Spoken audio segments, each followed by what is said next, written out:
of the heavenly sanctuary, of the angelic priesthood, of just all kinds of different things, and really tells you what the order of Melchizedek really is supposed to be, and all kinds of things that are really could teach us a lot about practical holiness, godliness. Thankfully, Ellen White does say it in one form or another, and the Bible does as well.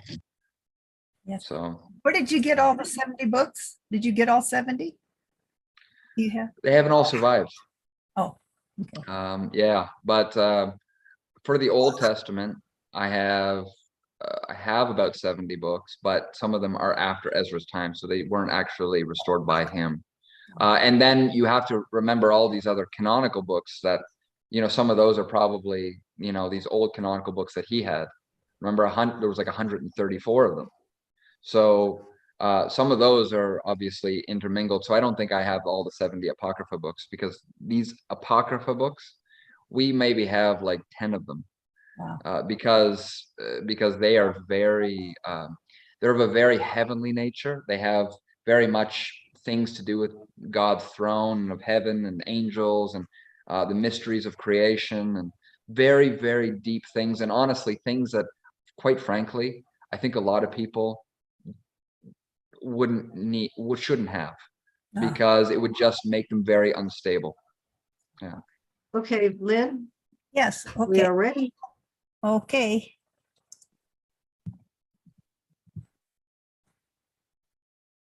Okay, this must be it.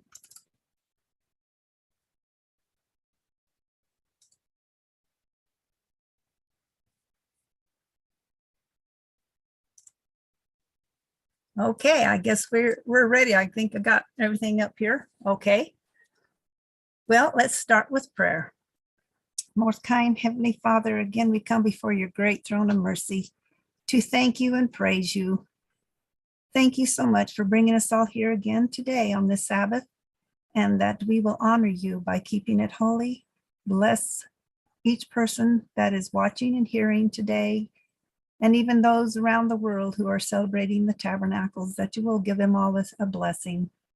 And please just use me, Lord, as a vessel of your sweet spirit to speak the words you would have me to say today, and that the hearers will only hear the things that you would have them to hear. Give us understanding.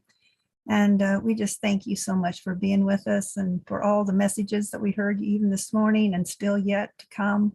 We thank you for them all.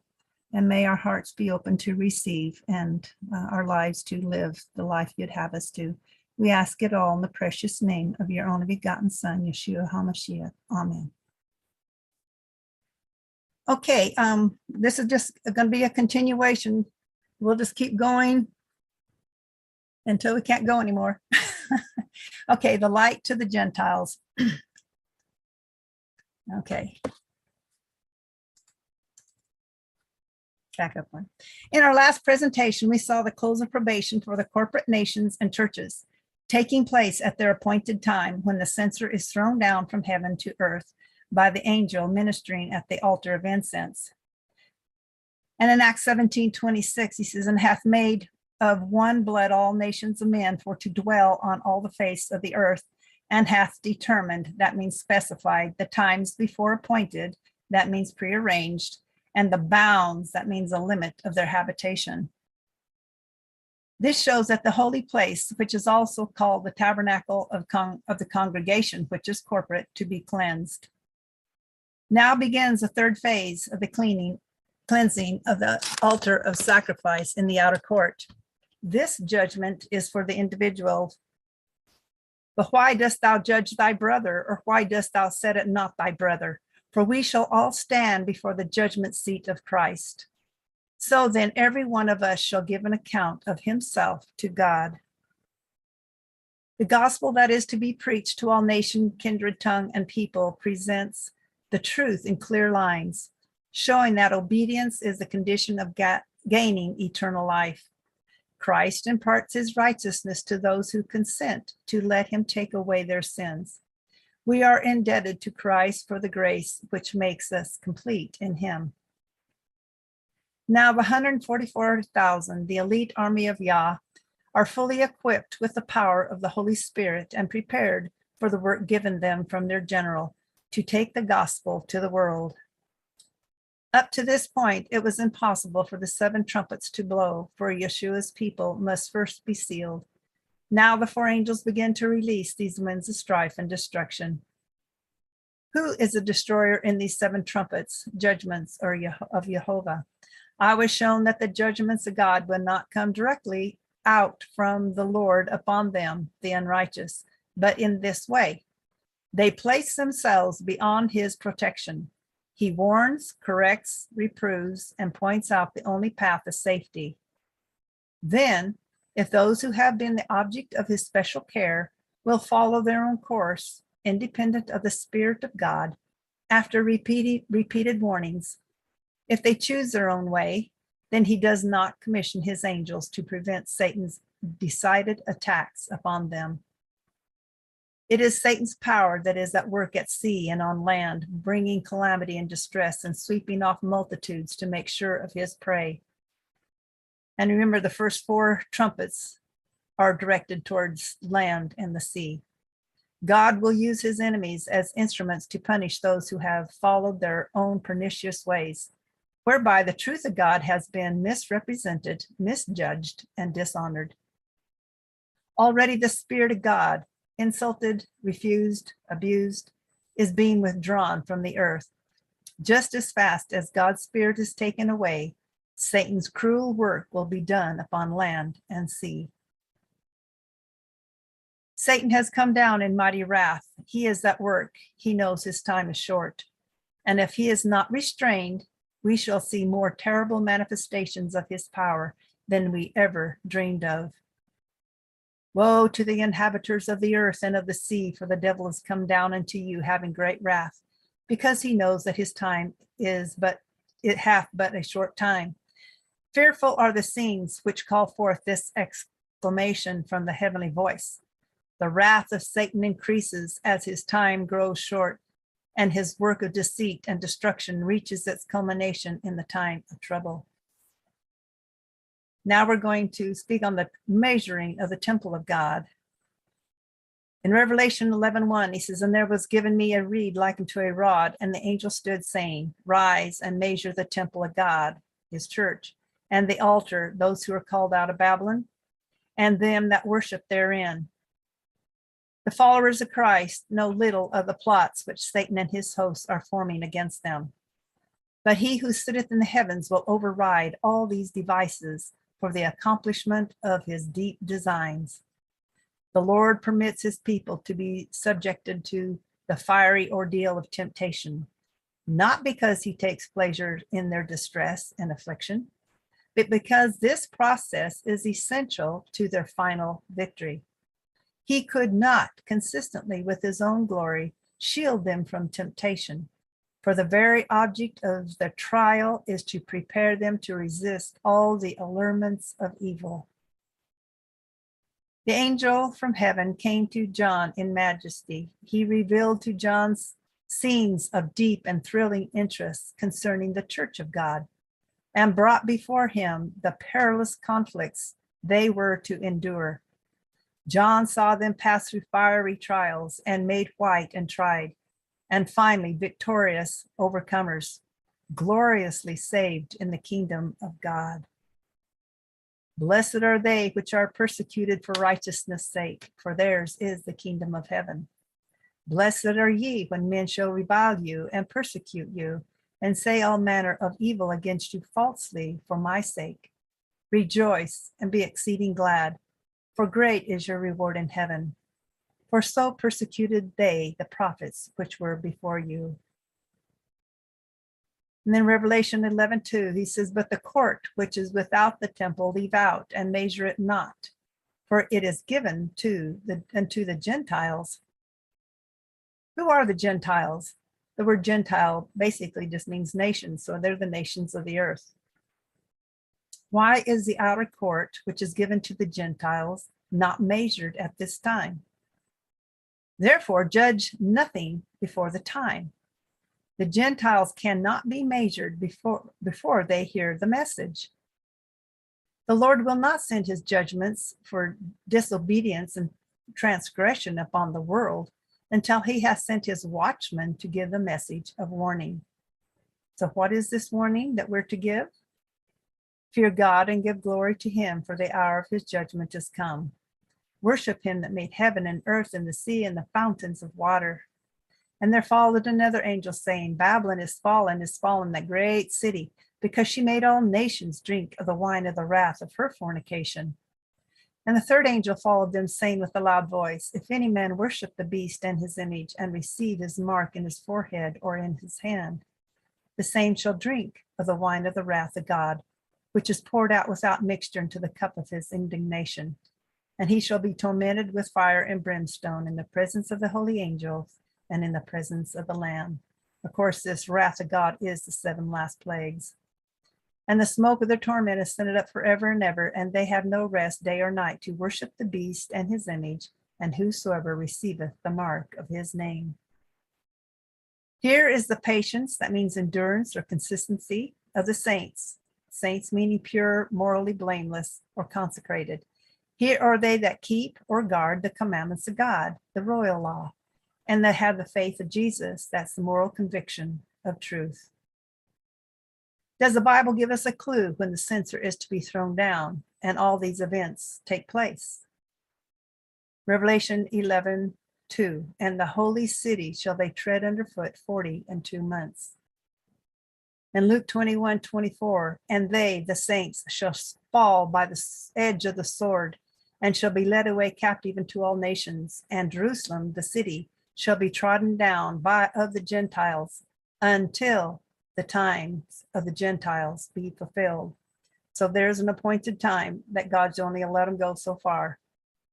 This 42-month period is speaking of the last 3.5 years of this world's history. This time period affects both the saints, spiritual Israel, as well as the earthly city of Jerusalem, the place of Yah's sanctuary. And you can see that throughout Daniel and Revelation. We find this measured time throughout the apocalyptic books of Daniel and Revelation.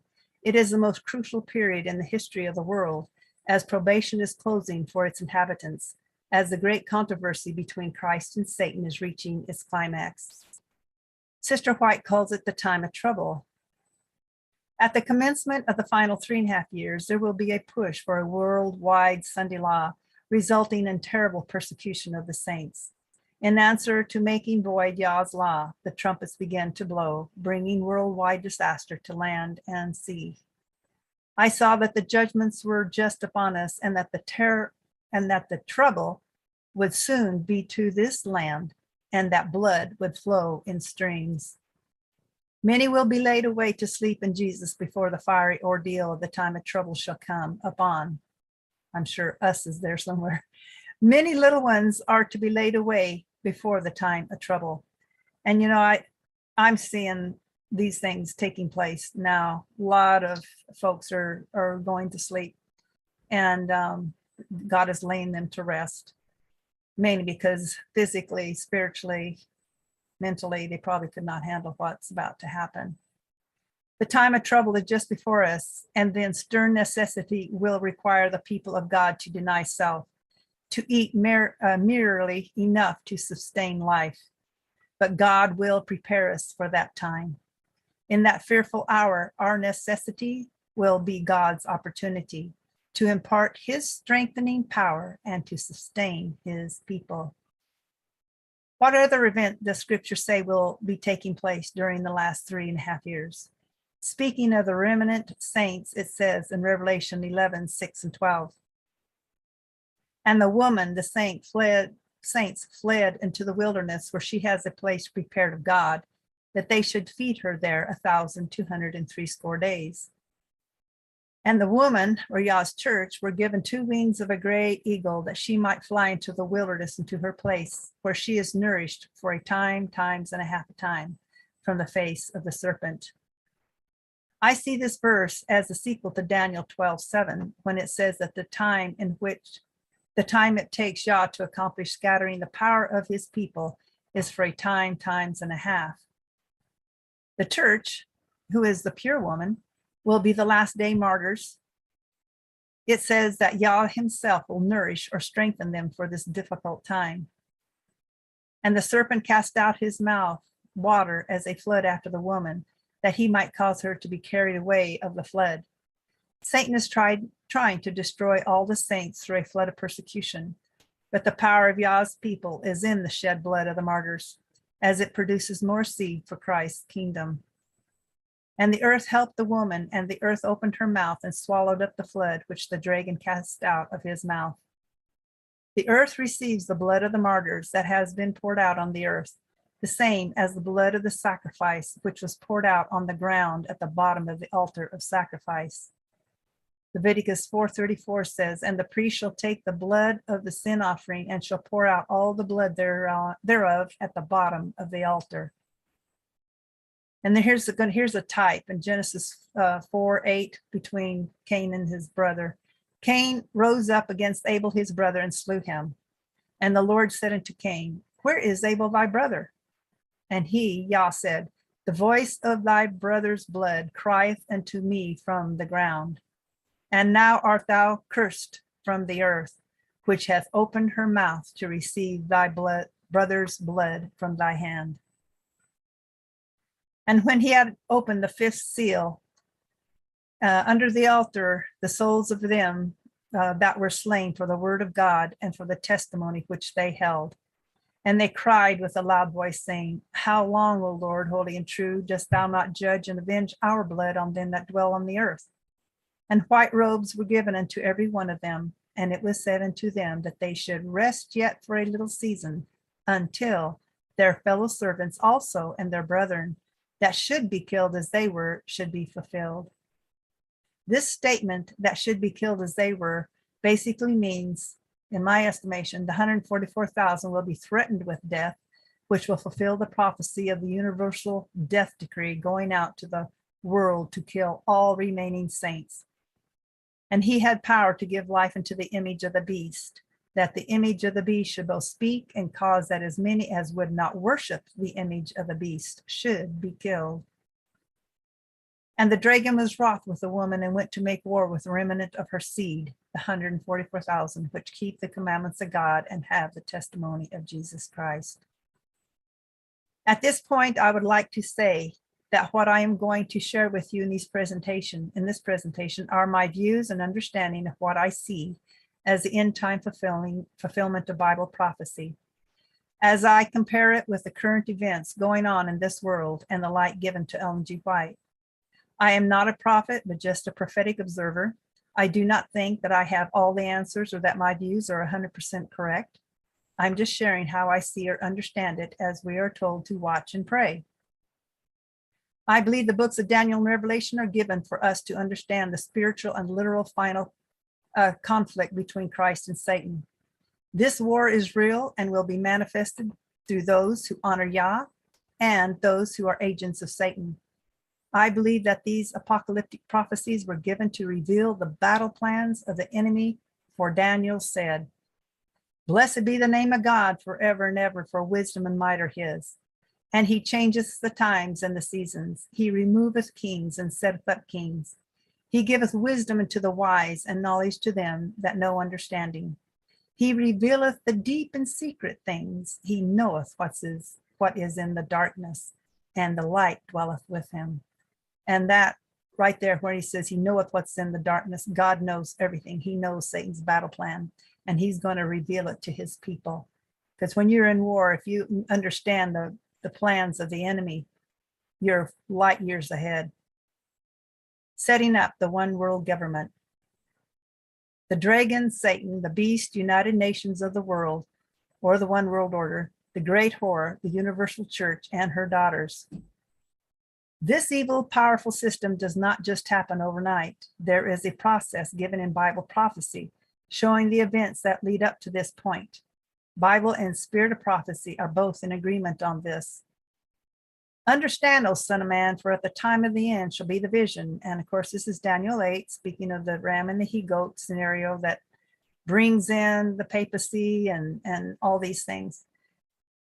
And he said, behold, I will make thee know what shall be in the last end of the indignation, for at the time appointed the end shall be. The light that Daniel received from God was given especially for these last days. The visions he saw by the banks of the Ulai, which takes in chapter 8, and the remaining of that is in chapter 9 in Daniel's prayer, and the Hiddekel, and that is Daniel 10, 11, and 12. The great rivers of Shinar are now in process of fulfillment. And she wrote this in her time. And all the events foretold will soon come to pass. That was future. Now I, Gabriel, am come to make thee, Daniel, understand what shall befall thy people in the latter days. For yet the vision is for many days.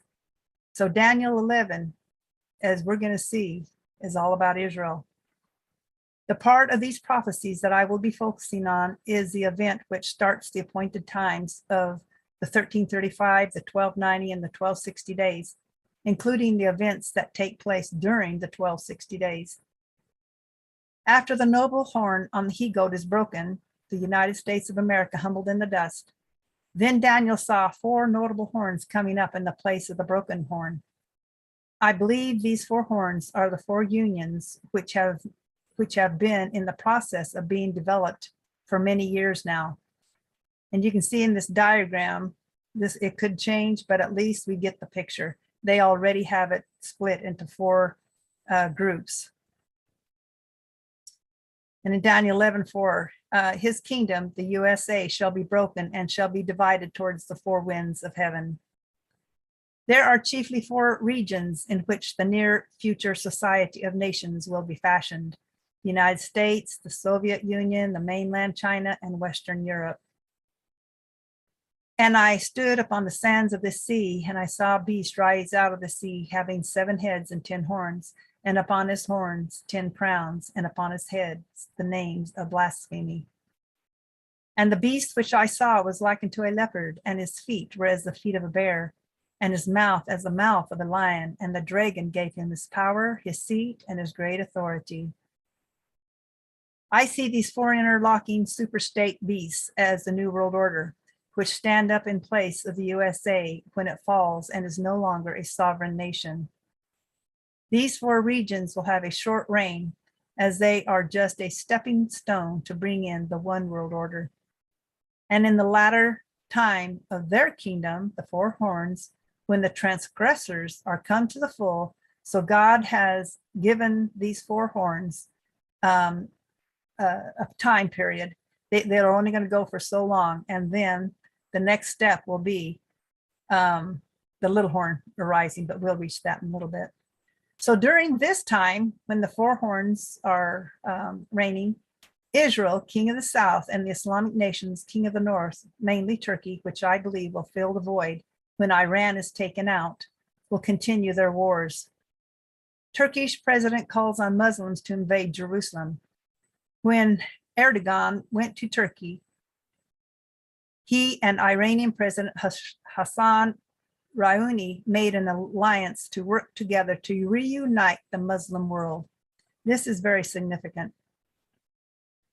Erdogan's desire to end strife and unite the Sunnis and Shiites to aim towards Jerusalem. Turkish president calls on citizens to raise their hand in supplication towards Allah to restore the Al-Aqsa Mosque, that's Jerusalem, to be re-owned by Muslims. He wants to declare war on the strongest fortress to advance his foreign god, Allah, through warfare. He talks of martyrs descending from heaven. Biblically, Erdogan wants the fallen angels to descend. He wants Allah to raise jihadists.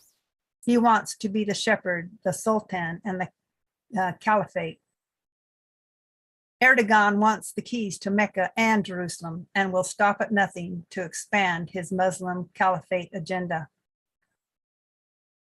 So the king of the north, Islam, shall come and cast up a mount and take the most fenced cities, and the arms of the south, Israel, shall not withstand, neither his chosen people, neither shall there be any strength to withstand. But he, Islam, that comes against him, Israel, shall do according to his own will, and none shall stand before him. And he, Islam, shall stand in the glorious land, Israel, which by his or Islam's hand shall be consumed. So not only are they going to take Israel and they're going to be in control of Israel for a while, but also you'll see where he shows up again at the very end. Turkey and its Muslim allies will eventually capture Jerusalem. They will come with a peace plan of their own, and Israel will come under Islamic rule. Yah's warning to the Jews in Leviticus 26:14. But if ye will not hearken unto me and will not do all of these commandments, I will set my face against you, and ye shall be slain before your enemies, that they that hate you shall reign over you. After this shall he, Turkey, turn his face into the isles, that's the coasts and islands, possibly Cyprus, and shall take or capture many. When Turkey, king of the north, takes control of Jerusalem, the Jewish people are treated with contempt. A man of authority, for his own selfish reasons, steps in to stop Turkey from their aggression against the Jews, and soon afterwards, Turkey falls. But a prince, ruler, highly regarded man of authority, for his own behalf shall cause the reproach, the arrogant language and treatment or mocking offered by him, king of the north, to cease or stop. Then he, Turkey, shall turn his face towards the fort of his own land, but he shall stumble and fall and not be found. When Turkey falls, someone else steps in to fill this void. Daniel 11:20. Then shall stand up in his estate a raiser of taxes in the glory of the kingdom. A frugal lord is one who exacts payment for protection. It also shows submission of the one who is taxed. But soon he too is cut off. But within a few days he shall be destroyed, neither by anger nor in battle. At this time, a new player comes on the stage. Daniel 8:9. And out of one of them, those four horns, came forth a little horn, the Pope, which waxed exceeding great towards the south and towards the east and towards the pleasant land, which is Israel. In Daniel 11:14, the papacy got involved in a small way. When it says the robbers, which is Rome, and Uriah Smith agrees in his book, of thy people, the Jews, shall exalt themselves to establish the vision, but they shall fall. They will not accomplish this because the time wasn't then in God's timing. Rome is anxious to establish the vision, but he failed because this is not the appointed time Yah had set for this event to take place. But now he enters the game. A king, little horn, vile person, of fierce countenance, stout, boldness, aggressive, and understanding dark sentences, that's cunning and deception, shall stand up, arise, or present himself. What interest does the papacy have in this war with Israel? The Vatican's interest in Jerusalem does not stem for a desire to see peace in the nation of Israel, but rather to gain a foothold in Jerusalem. Back in the mid-1990s, a statement made by Pope John Paul II during an interview in his native Poland, broadcast in Italian over a Polish radio station regarding the Vatican's ultimate goal of transferring its headquarters from Rome to Jerusalem. What was unusual about this admission of John Paul II is that the Vatican's intentions to possess Jerusalem are seldom publicized and little commented on. They don't want anybody to know. They're doing this in secret because they're doing this for Satan. And in the feudal lord's estate or place shall stand up a vile person. That means impure, unclean, wicked, sinful, and repulsive, to whom they, Israel, shall not give the honor of the kingdom. But he, the vile person, shall come in peaceably, in peace and quietness, and obtain or seize the kingdom by flatteries, very smooth talk, deceit, treachery, and betrayal. After the death of the taskmaster, this vile person now becomes the king of the north. His first approach to gain control of Jerusalem is done in craftiness and deceit, not with force of arms. Pope calls for solutions to conflicts in Middle East visit. Peace is not something which can be bought. It is a gift to be sought patiently and to be crafted through the actions, great and small, of our everyday lives.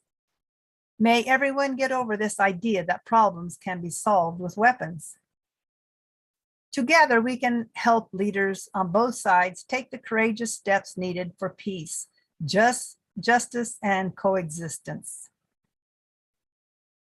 Give the Pope Jerusalem, and he can govern it through a neutral administration, ensuring that both the Jews of Israel and the Muslims of Palestine obtain justice.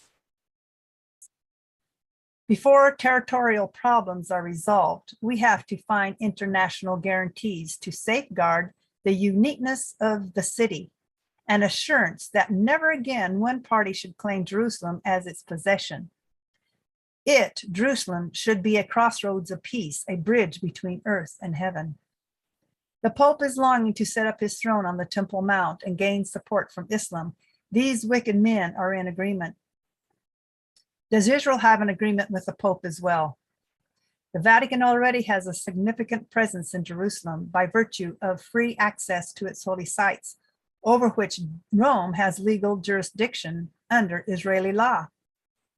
The consolidation of these agreements came by virtue of a bilateral agreement term, the fundamental agreement between the Holy See and the State of Israel, which the Israeli government signed with the Vatican on December 30 of 1993.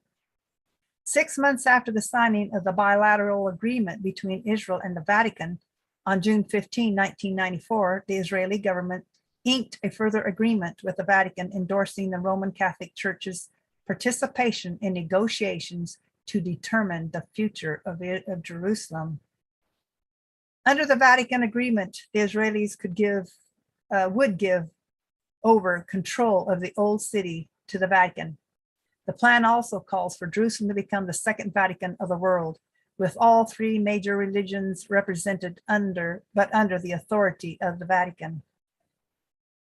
That deal to have the Vatican come into Israel and take over these properties and to control and dominate the old city of Jerusalem already exists and has been fully documented and reported in the world's media. Every conspirator must be an accomplished liar as well as a far-sighted planner. No one could be fooled if the conspirator came to the forefront and acknowledged that his intent was absolutely dictatorial control of Israel through duplicity and deception, and then ultimately to gain absolute power over the governments of the world. The Vatican's official stance on Jerusalem is that it should become an international city, governed neither by Jew nor Arab, but by the Church of Rome. This man, chief conspirator, will claim to have the perfect peace plan. His plan will be praised not only by Israel, but by the US and the European nations and the entire world. But this chief conspirator only wears the mask of peacemaker. In reality, he is a totalitarian. His goal will be a monopoly, of absolute control over the affairs of men and ultimately to destroy the world as we know it. Israel and Palestine enters into an agreement, I'm gonna have to move this, or covenant with this conspirator for the accomplishment of a peace plan, which does not end well. The Vatican wants Jerusalem. This political and religious battle for the hearts and souls of both the Arabs and the Jews, the Vatican is playing very carefully. It is a battle that does have its costs. This deadly covenant of peace and safety, which means security, is made by the Pope and the UN with the full intentions to bring about Palestine and Israel's unexpected and rapid ruin. In 1 Thessalonians 5:3, very well-known verse, for when they shall say peace and safety, then suddenly destruction cometh upon them, as travail upon a woman with child, and they shall not escape. Back to Daniel 11. And with the arms of a flood shall they, the Palestinians, be overthrown from before him, the vile man, and shall be broken. Yea, also the prince of the covenant. And I see this as possibly the Prime Minister of Israel. I believe this event takes place in the battle recorded in verses 25 and 26 of Daniel 11. This little horn power will sweep away any and all forces of opposition who stands against his agenda as he advances forward and becomes exceeding great. And after the league made with him, he shall work deceitfully. Land for peace. Jerusalem, the most coveted and contested piece of real estate in the world. He, the vile man, shall enter peacefully through smooth talk, nonviolence, even upon the fattest places, that is the richest and the most desirable of the province, that's a jurisdiction or a district. And he shall do that which his fathers have not done, nor his father's father, all the popes before him. He shall scatter among them the prey, the spoil, and the riches. You know, the Catholic Church has been after Jerusalem for a long time. So this particular pope, whichever one it'll be, he will do things that none of the popes before him could accomplish.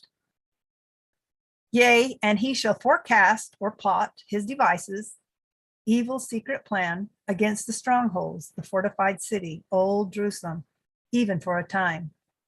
The word intrigue means to scheme, to use underhanded methods to achieve something. A scheme or a plot, a secret and cunning plan, especially one designed to cause damage or harm.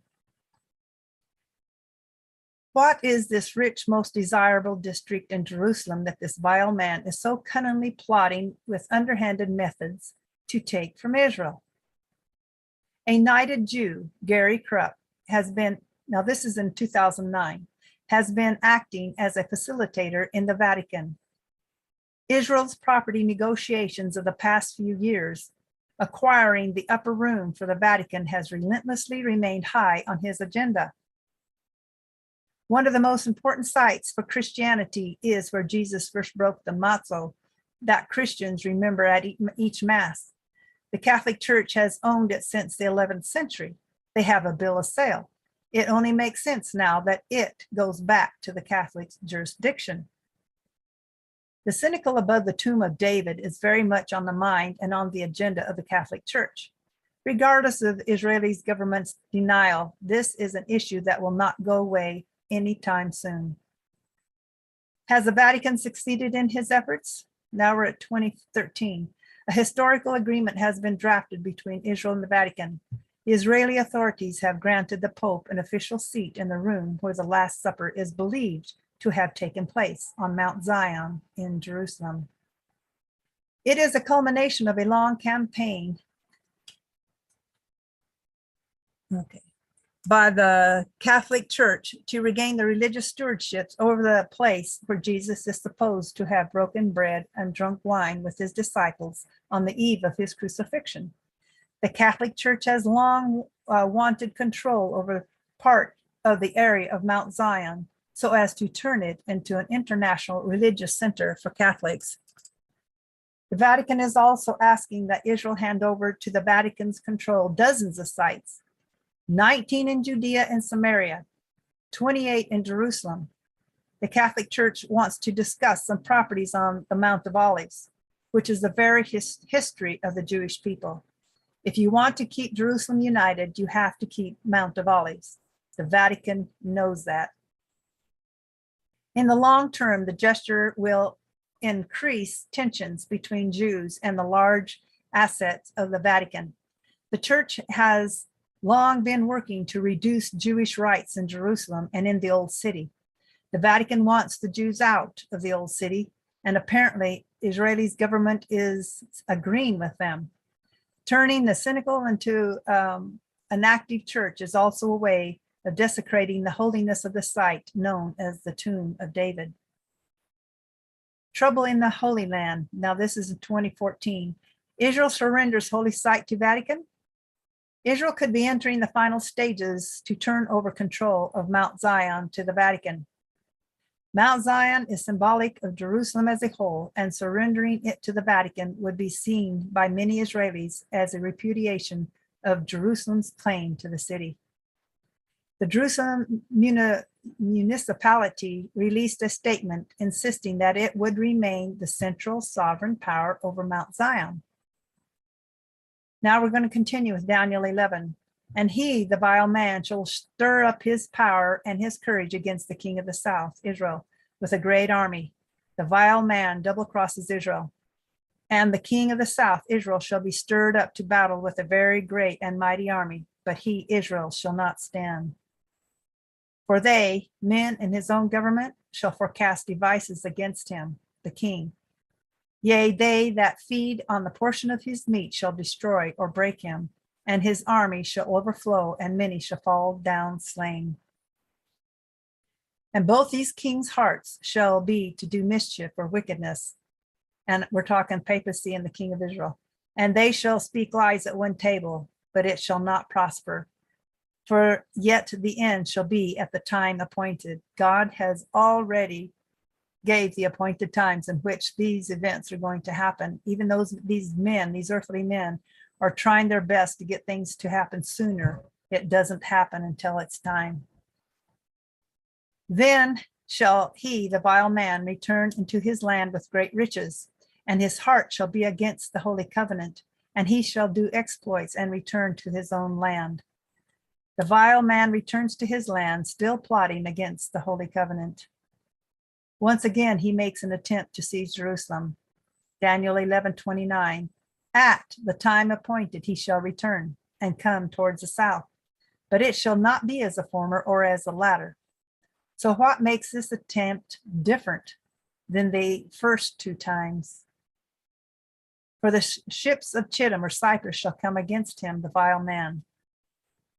Someone is not happy with what this vile man is doing against Israel, and they come against him with warships from Cyprus. Who was it that captured the isle in verse 18? Islam.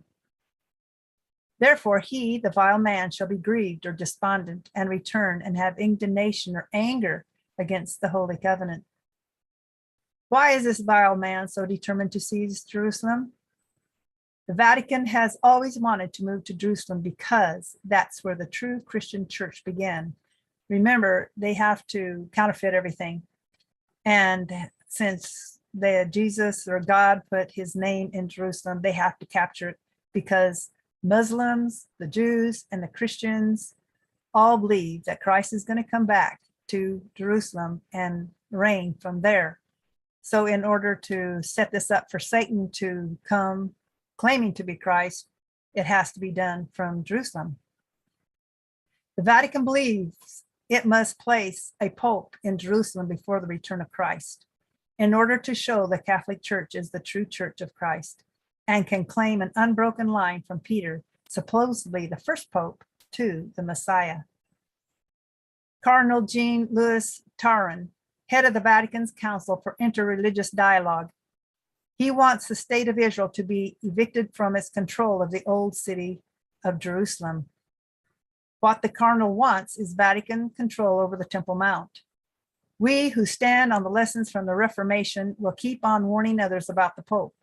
He is an Antichrist. The Pope will eventually set up his throne on the site of the Jewish temple and be presented as the Prince of Peace. So shall he do. He shall even return and have intelligence with them that forsake the holy covenant. The vile man once again returns to his land. He is enraged at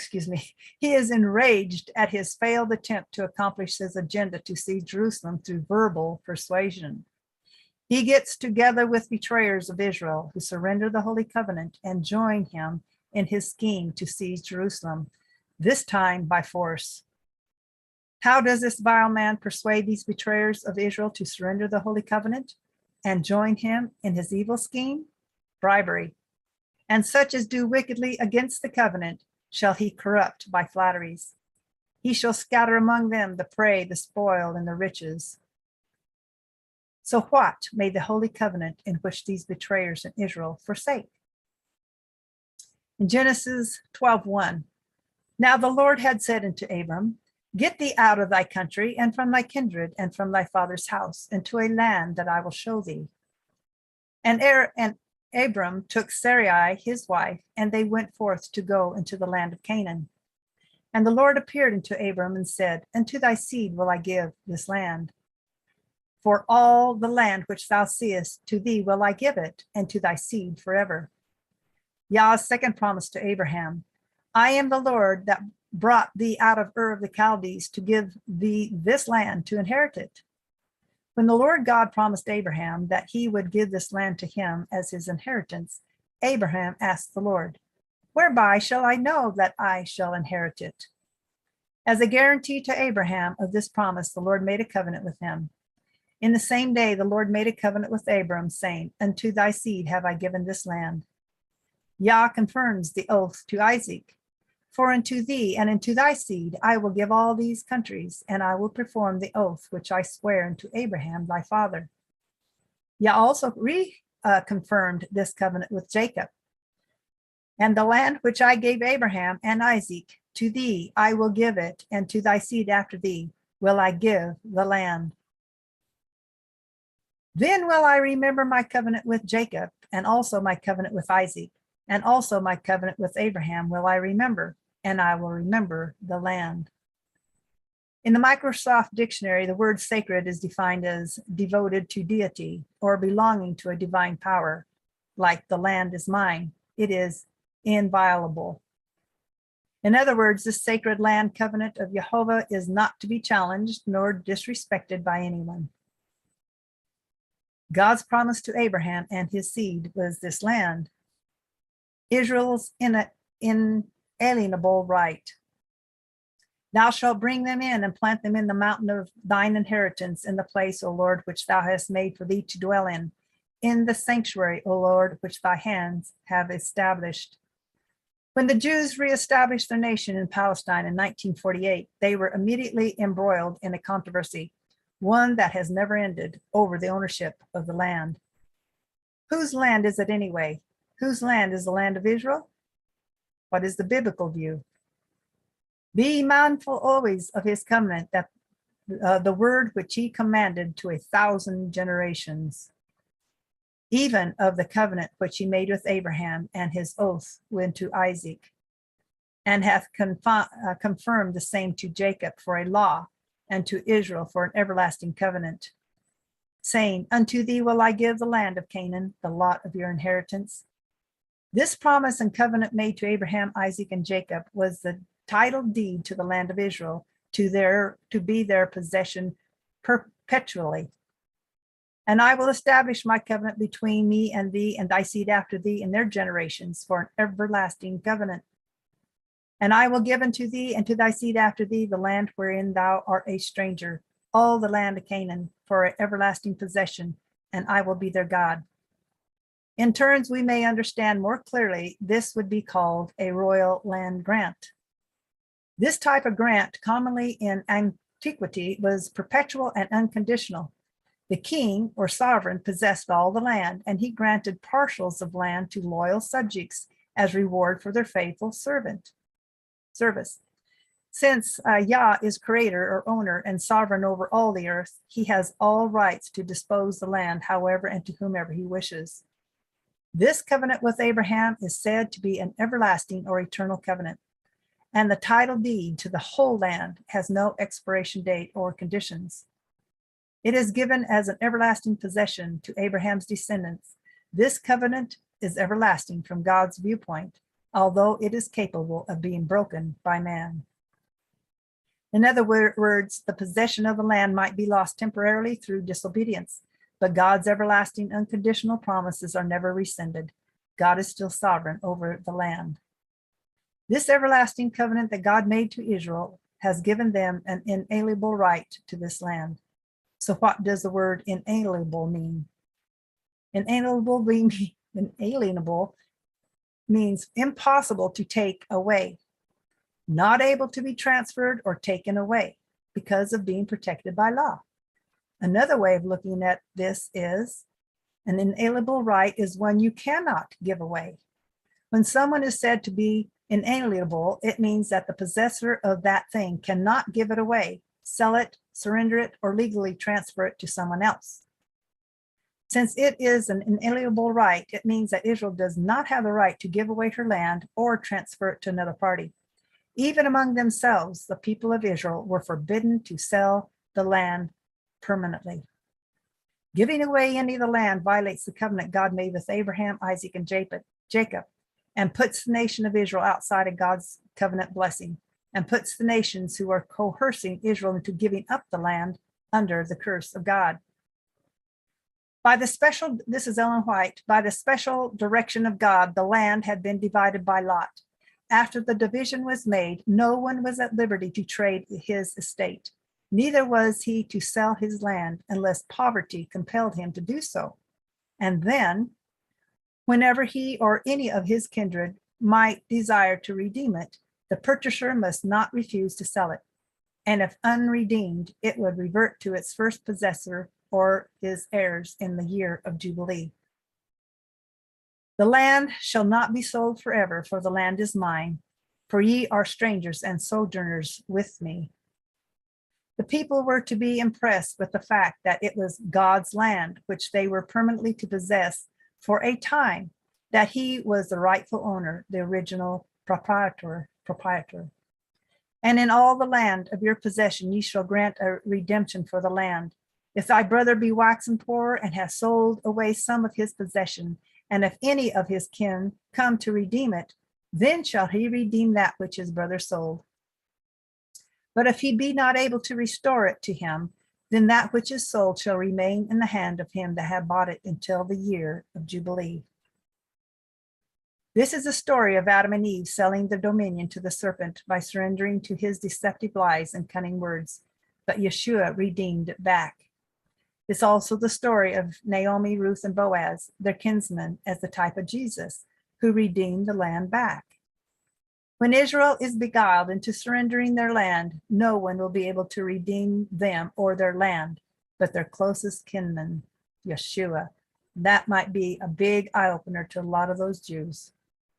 Ye shall hallow the 50th year and proclaim liberty throughout all the lands and to all the inhabitants thereof. It shall be a jubilee unto you, and ye shall return every man into his possession, and ye shall return every man into his family. Thus every family was secured in its possessions, and a safeguard was afforded against the extremes of either wealth or want. God's sovereignty over the land of Israel extends in a special way to the city of Jerusalem. It is the only city he ever claimed as his own, and it is called in Scripture the city of God, the holy city. Of course, we know that God put his name there in earthly Jerusalem, but this is not the Jerusalem that is going to be there when he reigns. And in Jerusalem, which I have chosen before all the tribes of Israel, will I put my name forever. It's the place that God has bought, not the city, especially, if that makes sense. Throughout history, because of iniquity, the Jews temporarily lost possession of their land. The city of Jerusalem has changed hands 26 different times and been leveled to the ground 5 times. So we are back to the original question, what is the Holy Covenant? It is the everlasting covenant given to Abraham and his seed forever, the land of Israel. It is also known as the daily. Now I know that there's several different, everlasting covenants, but we're speaking, when you get to Daniel 11, this is literal, and it is definitely speaking of the earthly area of, Jerusalem and in Israel. The meaning of the word everlasting and the word daily are the same. Daily means continuance, continual, evermore, perpetual. Everlasting means eternity, always, continuance, eternal, forever, everlasting, evermore, and perpetual. So the everlasting land covenant is the daily, when the vile man and wicked cohorts takes the land away from Israel. It is the taking away of the daily. This is my understanding. Okay, and in Daniel 11:31, an arm shall stand on his part, the vile man, and they shall pollute the sanctuary of strength. Sanctuary of strength is Jerusalem, and shall take away the daily, and they shall place the abomination that maketh desolate. This is when the papacy actually arrives in Jerusalem to take over, being the king of the universe, if that's what you want, not the universe, but of the world. This is when he takes over. Joel Beinerman wrote an extensive essay on the Vatican's agenda, which reveals its secret agenda to have the UN take control over Jerusalem and then use it for the Vatican's own personal agenda. Israel will be pressured to accede or sign a treaty to these demands by all the world bodies and the superpowers on the claims that this is the only way to solve the Middle East conflict. The end result is the stripping of Israel's sovereignty as an independent nation, given way to a regional bloc of nations in the Middle East. When the city of Jerusalem is divided, the special regime that is coming in East Jerusalem might use this flag. And it is, of course, the Vatican's flag. If Hitler and Mussolini had won World War II, the Pope would have become the leader of both the Vatican State and the city of Jerusalem. Then the pontiff could have shifted his throne from Rome to the old city of Jerusalem without any objections. You see where this is going. And such as do wickedly against the covenant shall he, the vile man, corrupt by flatteries. These deceived men of Israel who forsake the holy covenant given to them by Yah stand on the side and support this vile man, defending his agenda against their own country and their own beliefs. That's Esau selling his birthright. They are flattered by this silver-tongued devil, and he takes away their city of defense, and the feet of the nations will defile or trample Jerusalem for 3.5 years. The abomination that maketh desolate is now set in place, right in the heart of Jerusalem. The Lord hath cast off his altar, he hath abhorred his sanctuary, he hath given up into the hand of the enemy the walls of her palaces. Judah is gone into captivity because of affliction and because of great servitude. She dwelleth among the heathen, she findeth no rest. All her persecutors overtook her between the straits. The way of Zion do more, and she is in bitterness. Her adversaries are the chief, her enemies prosper. For the Lord hath afflicted her for the multitudes of her transgressions. Her children are gone into captivity before the enemy. Remember, O Lord, what is to come upon us. Consider and behold our reproach. Our inheritance is turned to strangers, our houses to aliens. The crown is fallen from our head. Woe unto us that we have sinned. Now this also is a spiritual meaning for spiritual Israel as well. Now we're getting into the abomination of desolation. The Illuminati and its Israeli partners have agreed that the Catholic Pope will be given unusual powers and authority over Jerusalem and over its Temple Mount. Yea, he, the vile man, magnified himself even to the Prince of Hosts. This vile man will be honored and set up in Jerusalem as Prince or Lord, Master, or over all the hosts of Israel and the world. This is the repeat of the 3.5-year reign of terror of the French Revolution. Evil men destroying the existing government and setting up a apostate church as an idol to be worshipped, and destroying the life of anyone who stands up against the wickedness of this evil system.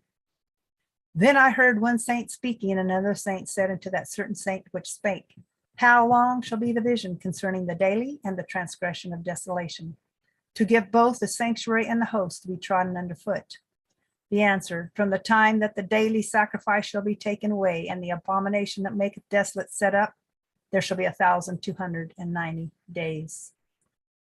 The heavenly clock is now ticking the countdown to the battle of the Armageddon. What is the one world order? We will have a world government, whether you like it or not. The only question is whether that government will be achieved by conquest or consent. Sandy, how much time do I have? Well, it's been over an hour or so. Oh, it has. Okay. Well, I don't know. We're kind of running late, and we're even going to have Christian come back after Abel and do just a few slides, not much. Okay. Well, let's see. Maybe I can maybe finish this tomorrow, but I think I'm getting close to be done, but I'm not sure positive about that. So maybe I should just stop right here. And I might be able to finish it and continue on like tomorrow, because I think tomorrow's is going to be a little shorter. Okay. Sounds good. Okay. Well, thank you. you're welcome to take my slot on Monday. This is very interesting. I'll Oh, We'll make it work. It's fine. And I'm like you, I found it very interesting because of the fact that when we were in Israel in the 90s, You're awful loud. they told us then that You're really loud, Marty. Marty, you're too loud. I can't do anything about that. They told us that Rome had their property in preparation to take over rulership there for 100 years. So they already had their property. All they had to do is move in. And in some of our other travels, I found, because it talks about the, Put your hand over the mic. huh? Put your hand over the mic. It's so loud we can't hear you. Does that work better? Okay, you guys are so quiet. I can't hardly hear you, just barely. Anyway, they said about the seven hills. And of course, everybody always automatically thinks of that as being Rome, which I'm sure it is. But in our travels in the 90s, we kept coming into these places that the cities were on seven hills. And so the thought crossed my mind, how do we know Rome is the seven hills when all these other cities are on seven hills? And then it dawned on me, every city that was where we were that was on seven hills were in countries that are predominantly Catholicism. And then a few years later, I read a situation where it said that Israel used to be on seven hills, but they leveled off some places to make the deal. And so now it's only on five. So anywhere where it's Rome, the seven hills throughout the land where they are in charge, or Israel used to be seven hills. Anyway, I found that very interesting. So Lynn kept bringing out stuff that really brought back memories and Lynn, I appreciated that. oh, thanks. And that was very good, Lynn. Okay. Thank you. Again, we all need to study it, Mhm. learn for ourselves. There's an awful lot in there, and some may have different interpretations of various things, but there's a lot of strange things that have been going on for years and years. And Mhm. one day, maybe that Jubilee that gives us back to, brings back Israel won't be until after he comes. Yeah. I don't think it's gonna be before, but I don't know. Hmm. We will see what the future holds and who's sitting there on that mountain or whatever it is over in Jerusalem, Palestine, wherever it is. A lot of things going on and it could change. Yeah. I don't know. Well, the Catholic, Very interesting, Lynn. Okay, Dave, are you ready? Let me stop Yeah. it and turn it back on. can I say just one We're good. thing? The Catholics already control a lot of their main sites in Israel. Yes, we do. We're gonna do the fourth commandment? No. Sandy,